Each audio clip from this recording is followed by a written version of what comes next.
Assalamualaikum warahmatullahi wabarakatuh. Bismillahirrahmanirrahim. Alhamdulillahirabbil alamin. Wa bihi nasta'inu ala umuri dunya waddin.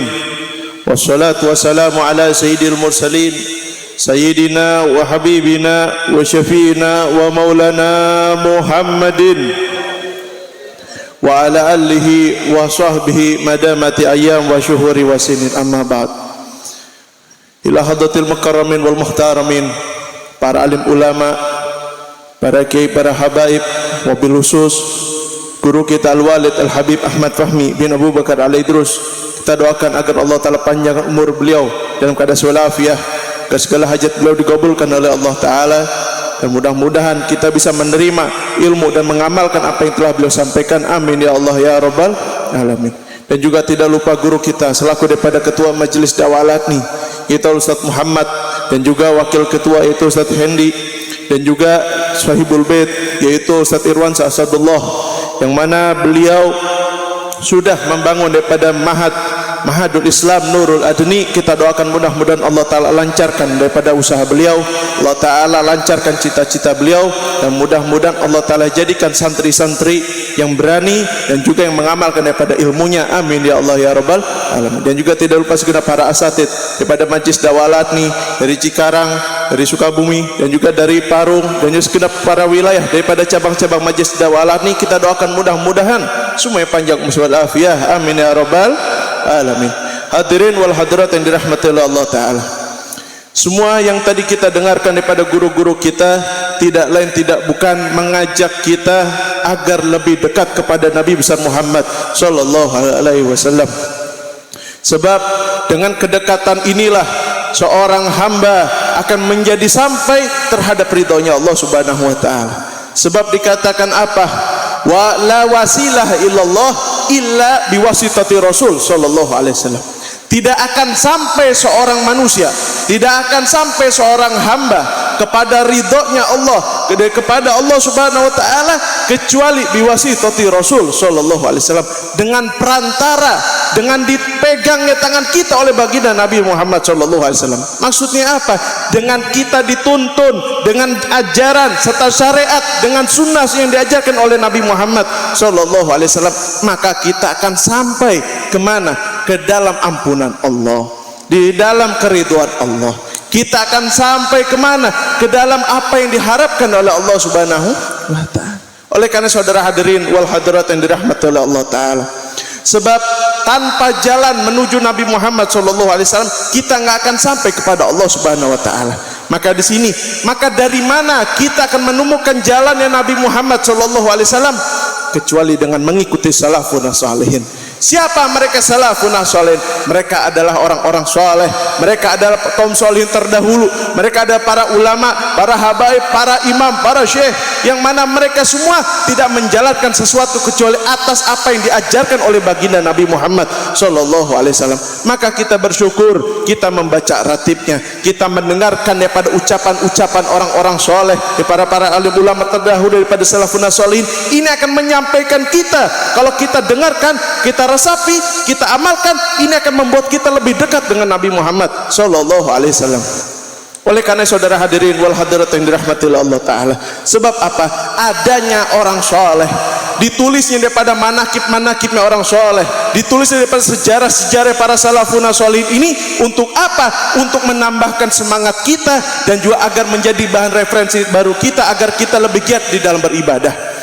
Oleh karena saudara hadirin wal hadirat yang dirahmati oleh Allah Ta'ala, sebagaimana kita tahu Al-Habib Abdullah bin Husain bin Tahir, beliau adalah guru daripada Habib Ali Syaibul Maulid. Itu beliau pernah, ya, ketika mau mendatangi pada bulan suci Ramadan, beliau mengumpulkan anak-anaknya. Ditanya satu persatu, apa rencana kamu? Ada yang rencana pengen hatamin Quran 4 kali, ada yang rencana mau baca, mau sholat tahajud sekian ratus rakaat. Semua dikumpulkan. Akhirnya apa kata beliau?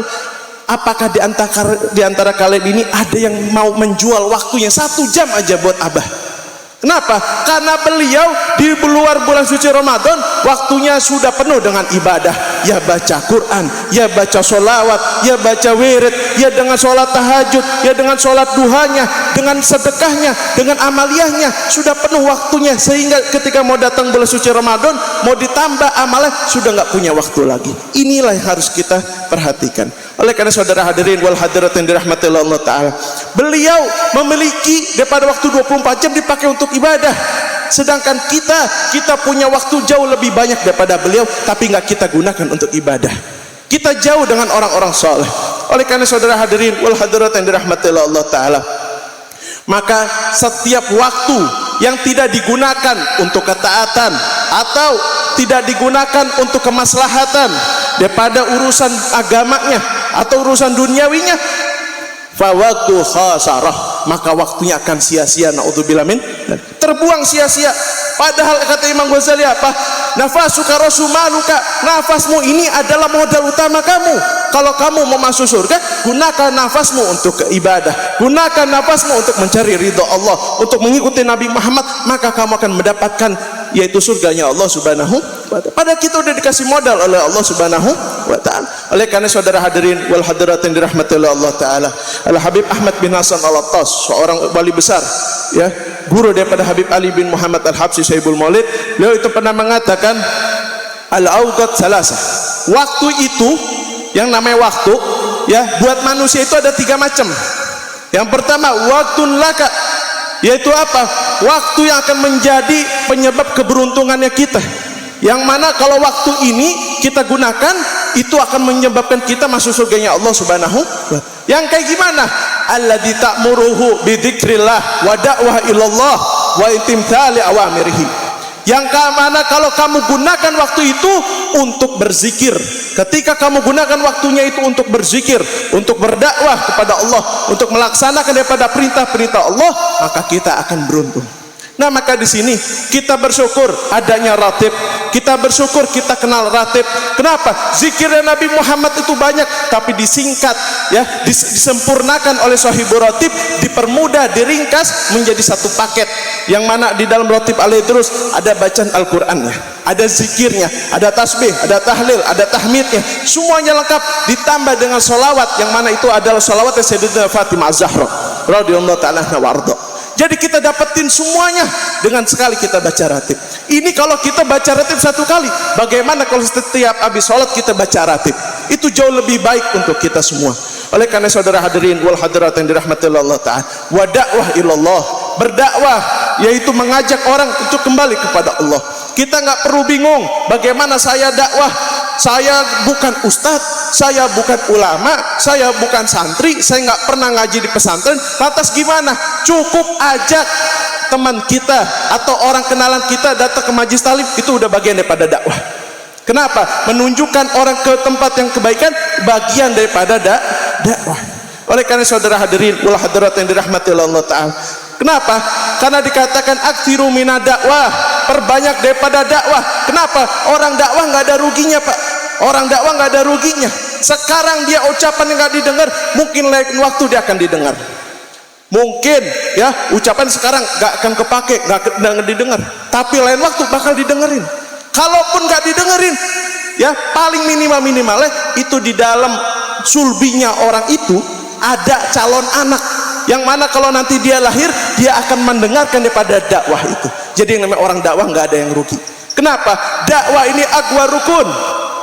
Kata Habib Ali Habsyi, dakwah ini adalah pondasi yang paling dekat, mendekatkan diri kita kepada Nabi Muhammad SAW. Kenapa? Dengan kita berdakwah, mengajak kebaikan, mengingatkan anak sholat, mengingatkan anak menutup aurat, mengingatkan keluarga kita untuk kembali kepada Allah, untuk rajin ibadah, untuk rajin bertobat, rajin bersyukur, itu juga bagian daripada dakwah. Karena apa? Sama dengan kita menyambung daripada lisannya Nabi Muhammad SAW.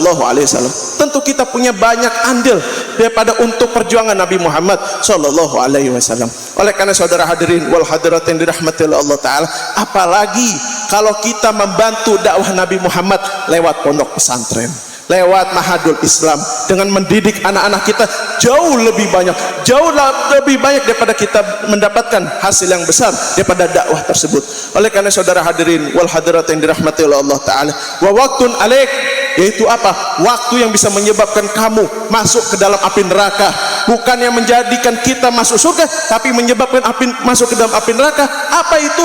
Ketika kita bimukhalafati amrillah, dengan kita melawan daripada perintah Allah. Sebaliknya daripada yang pertama, kita melawan perintah Allah, maka di situ kita akan menjadikan dalil kita untuk kita disiksa dalam api neraka. Naudzubillah min dzalik. Lalu yang terakhir apa? Waktun la laka wala alik. Ada juga waktu bagi manusia yang mana waktu ini tidak menyebabkan kita beruntung, tidak menyebabkan kita sengsara. Apa itu? Yaitu sesuatu yang mubah, kayak orang tidur. Ya, orang tidur itu nggak nyebabin orang masuk surga. Tapi kalau misalkan dia tidur, dia berjalan, dia silaturahmi, dia bekerja, dia nyari nafkah, niatkan untuk ketaatan, niatkan untuk ibadah, jadi amal ketaatan untuk orang tersebut. Oleh karena saudara hadirin wal hadirat yang dirahmati Allah Ta'ala, maka di sini dengan kita menjumpai daripada bulan suci Ramadan sebentar lagi, perbanyak daripada niat. Niatkan kebaikan, niatkan sedekah, niatkan daripada baca Al-Quran. Saya mau baca Al-Quran 4 kali hatam, walaupun kita nggak tahu bacanya males-malesan, tapi yang penting ada niat terdahulu. Mudah-mudahan Allah Ta'ala kabulkan hajat kita, mudah-mudahan Allah Ta'ala jadikan kita segenap jamaah yang istiqomah terhadap ratib, istiqomah terhadap majelis, istiqomah setia kepada baginda Nabi besar Muhammad sallallahu alaihi wasallam. Mudah-mudahan Allah Ta'ala kabulkan hajat kita, amin ya Allah ya rabbal alamin. Wassalamualaikum warahmatullahi wabarakatuh.